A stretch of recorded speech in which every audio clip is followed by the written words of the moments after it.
Hey everybody, welcome back to the channel. Thank you for tuning in. Today we're gonna have some fun. We're gonna compare my Mark IV Supra versus Will's FD3 RX-7. Two of the JDM kings of the 90s. So we've always asked the question, which is the better car? And today we're gonna find out. So this is Will, the owner of this absolutely awesome RX-7. So Will, what drew you to the RX-7 initially? Well, this is my dream car since I was a little kid. So when I finally had the money to afford one, I just bought one, you know, and that's basically why I have this car now. Okay, yeah, because like for me, when I had mine, I was like, you know what, I was really curious about the rotary engine because it's so different than a piston engine. That's why I wanted it. And yours is modified, right? It's pretty stock, except some, I guess, aftermarket electronics, give it a little bit more boost. It makes a little bit more power than stock though. Okay. Yeah. And is your suspension stock or have you upgraded your suspension? It is, it's not coilovers, it's struts and it's on chain springs.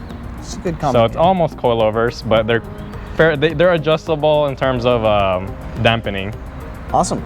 And you actually have the real 99 spec front bumper that you brought in from Japan, right? This is an OEM 1999 RX-7 bumper, and that includes the 1999 lip as well. Okay, and you plan on doing a full 99 conversion, right? You're gonna get the rear wing and you're gonna get the taillights? The taillights and the rear wing I'm not too concerned about. Like, I feel like this car, I look at the front more than I look at the back. Okay. I mean, don't get me wrong, the back looks pretty nice as well, but it's like, like when I go to a car show, I always park reverse, so like no one really sees the back most of the time. All right, and you actually recently had this wrapped. Now I haven't actually seen a wrap up front. I'm very much all about old school paint, but you actually went with the wrap, and this looks really nice. Yeah, so like this is one of the newer manufacturers of wraps. They did a real good job. It's super glossy, and a lot of people, they'll confuse it for a paint job. They'll ask me what the paint code is on it. So yeah, it's pretty insane, and it's very well done. It looks like how I wanted it to be because I tested the color out first in a video game. So that's how I found that, okay, this color looks really good with this car. All right, and what future plans? Like, what are your future mod plans coming up for the car? Currently, it's going to be wheels and I guess better suspension, get a better fitment for the car. Awesome. All right, so well, that's his RX-7. You guys probably know my Supra from some of my other videos. We're gonna take a test drive now, so I'm gonna drive his car up Topanga Canyon. It's got some nice city driving, some really steep switchbacks, and a little bit of straightaways, so we can get a good feel from the car. And then we're gonna drive back, and Will's gonna drive, and then we're gonna swap over, and Will gets to drive my Mark IV Supra. And we're gonna let you guys know what we think of the cars, you know, which car we think has better in which area, and we'll hopefully answer the question, which is the better JDM 90s king? So here I am back in an RX-7, and already it's like, yep, I remember all of this. And just like the Supra, it's got one of the dashes I love. It's got that whole just meld around you, wrap around dash. Definitely a sales point to the car in my opinion.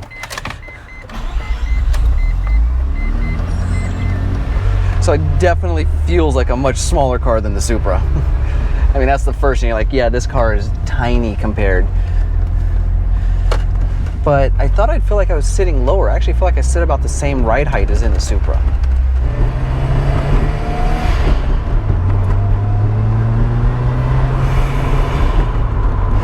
I definitely gotta say, I think I get better visibility out of this car than I do in the Supra. I kind of feel like I can see out of it a little better. Yeah, I think so too. The rear view visibility is like pretty good as well, like compared to most modern cars too. Yeah, of course you don't have the wing. You haven't put rear wing on yet, or you're gonna leave it wingless. That's another reason why like kind of 50-50 on getting the wing.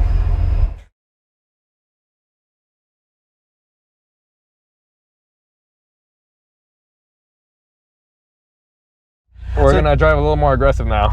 I'm good with that as long as you don't get cars in front of you. So this is kind of funny. So if you guys watched my video I did where I compared the Supra with the R32 GTR, once again, I'll put a link up here if you haven't seen it, and in the description. I realized this is the first time I've ever been in the passenger seat of the R32 because I own one. This is my first time being in the passenger seat of the RX-7. So this is gonna be fun.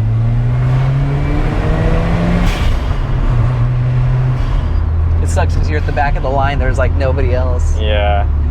If it weren't for all these cars, like, we'd be going so much faster than this. Yep.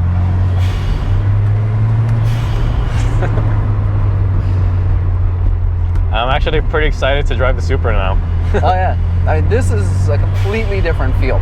So like, in my opinion, how I would compare, wow, are they just gonna stop? That's how slow it feels like they're going. Yeah, we're like... We're doing 20 people. We're doing 20. The way to compare it would be, I would say this would be a go-kart, which is fun, don't get me wrong, and can corner and is awesome. And the Supra is gonna feel like a muscle car, is I think what you're gonna experience. All right. I definitely gotta say your car feels way more responsive than mine. So like your power is just like instant on the band. Like mine, when you drive, you're gonna see there's gonna be lag, and you're gonna hit 3,500, and then it's gonna slam.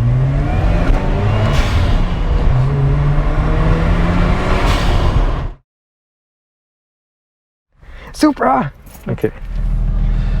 Let me get some stretching. Yeah. This is it, man. So I will warn you though, when you get into the corners, this thing's not going to corner nearly as good as yours, especially because I'm on Hankook Ventus V2 tires.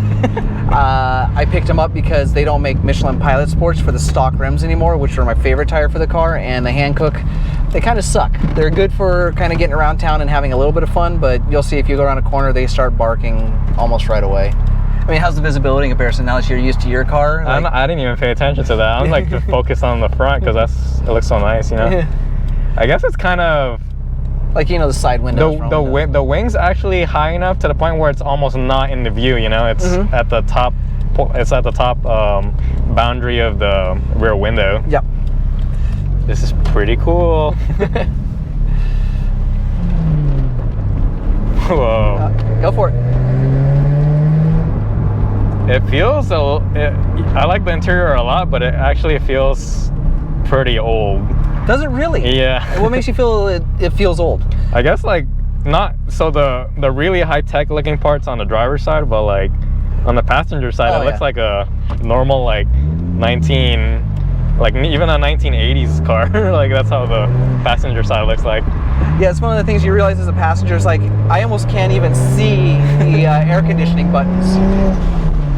Whoa.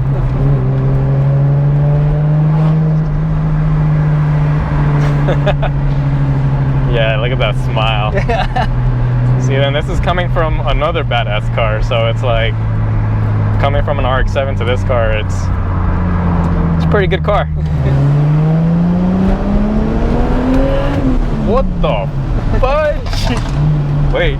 That was the BMW. I was like, that's not this car. No, I don't do pops and bangs because it ruins the turbo, ruins the engine. Yeah. Damn. I think I'm gonna buy a Supra now.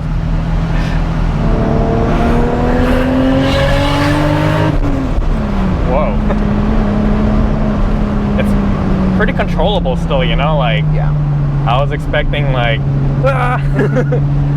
I like the car, man. Like it's I guess what everyone sees or why everyone's so enthusiastic about this car.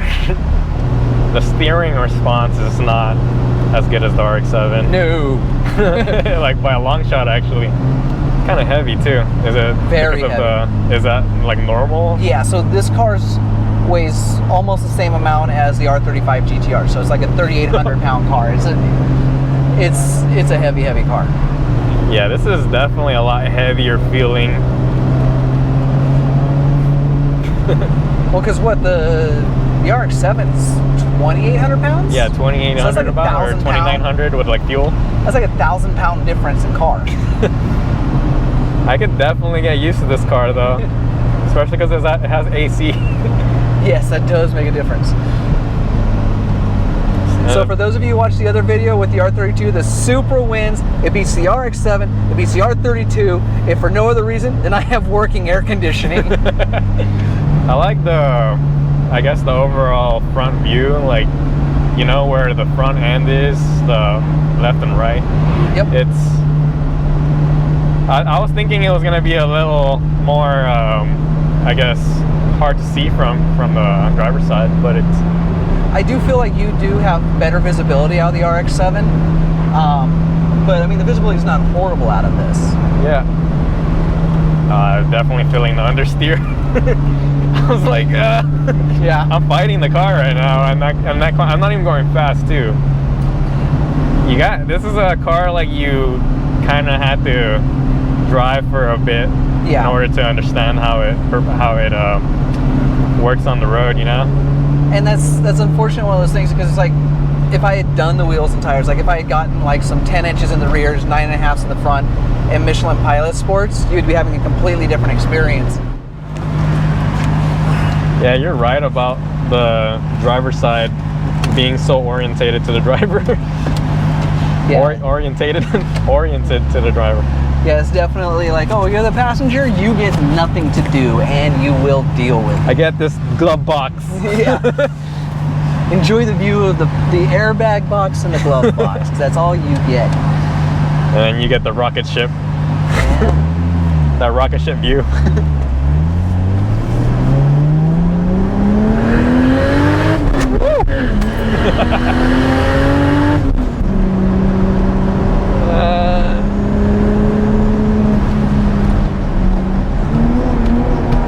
It's actually not like too scary from the passenger side. Like I was expecting it to be a lot more wild. You know what like I find so surprising is this car has rear seats. Yeah. Like what the hell? It doesn't look like a car that should have rear seats. Yeah, I just leave them folded down all the time because I mean, you really can't put anyone back there. Like you can barely even put your hand between the seat and the. I think I could fit. Back of the seat. Maybe if you're sitting sideways. I'll be like. Yeah. You know, I gotta admit, so like, you didn't get a chance to experience the stock seats in the Supra, but they're very more kind of GT oriented, where they're meant to be kind of more cushy. They don't have a lot of bolster or side support, so you slide around a lot in them. But the seats in your RX-7 were actually for stock seats. Oh yeah, a lot of people have complimented them. They're like, they hug you, you know, like. I can say after working on both of them, they're about the same. To do a turbo yeah. Because I mean, there's about the same space in the engine bay, you know, unlike the R32, which you almost have to take the engine out anytime you want to do anything major. You can still do a lot of stuff to the Supra while the engine's still in the car, just like the RX-7. All right, there we go. We have now both test driven each other's cars, so we can see the difference between the RX-7 and the Supra. In your opinion, how does the Supra compare to the RX-7? The Supra has, I guess, a lot more cool points to it, you know, like it's the more famous car in the Fast and Furious. I mean, don't forget, I mean, Vin Diesel did drive a red RX-7 in the first Fast and Furious, so, and Han had the Veil side in Tokyo Drift, so it got some notoriety too. Yeah, it's what I thought it was gonna be like when I drove it. It's really fun car. It pulls, you know, like this thing it's mean, but it's pretty heavy, and I'm more into nimble, like lightweight cars, like the S2000, the Miata, and this car. That's why I prefer my car over it, and when it comes to size. Okay. But when it comes to amount of power, I really like the Supra. Now, see, for me, when I was driving it, so like, you know, I do daily drive this, and of course I remember daily driving the RX-7, and I gotta admit, like, this is a great freaking car. I love the power. The power is perfect for the power to weight ratio. It corners like a freaking dream.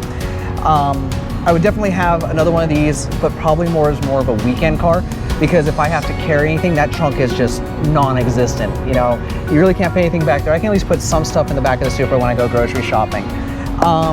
So, boy, that would be a tough decision for me. Like, I do love my Supra, but I mean, I would say my love for the cars are probably about equal. Like if somebody is like, you can have a Supra or an RX-7, I'd be like, oh, that's gonna depend on what day of the week it is and where it is I'm going. Because I mean, this really is a phenomenal car. So let's ask this then, let's break it down. So if you were gonna have one car as a daily driver and one car as a weekend or track car, which car would it be? Now you can pick the same car for both, or if you can have one for the other? I feel like the Supra would be a comfortable daily driver. Okay. Like I feel like a little more safe in it because of its size. Yeah. So it's like, in this car, it feels so lightweight. It's like, it's meant to be just driven on the weekend and on the track, you know? Definitely. But yeah, you could definitely daily drive a Supra, like in my opinion, just from my first drive. And then the other thing too is, I mean, I don't know how much you've had, like, but you know, you do have the Toyota reliability when it comes to the majority of like the transmission and the engine. I don't think you've had any problems with yours yet, though. Really, yours has been pretty good to you.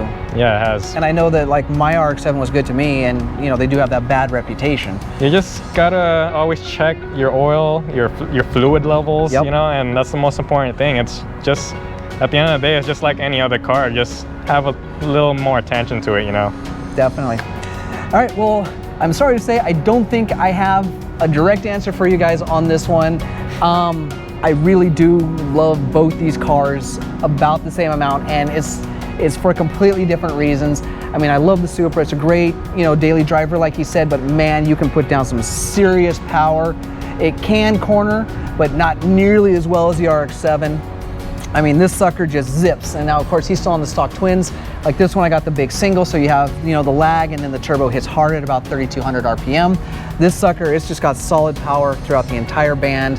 I mean, this car is just set up beautifully. So, I guess the answer during this video is I don't have an answer. I mean, I pick the car you like. You're not going to be disappointed with either one of these guys. So with that, if you guys feel there's anything I've missed or you have any questions, go ahead and post in the comments down below. I will respond to you. You have a YouTube channel and an Instagram channel. Did you want to let them know how to find you on those? Yeah, my Instagram is Will7FD, and my YouTube channel is Drive with Will. Awesome. And then you guys can also follow me on Instagram, Twitter, and Facebook. I'll leave links to those just in the description down below. If you like this video, go ahead and hit that like button. Don't forget to subscribe to my channel. I thank you all for watching, and I'll see you all out on the road.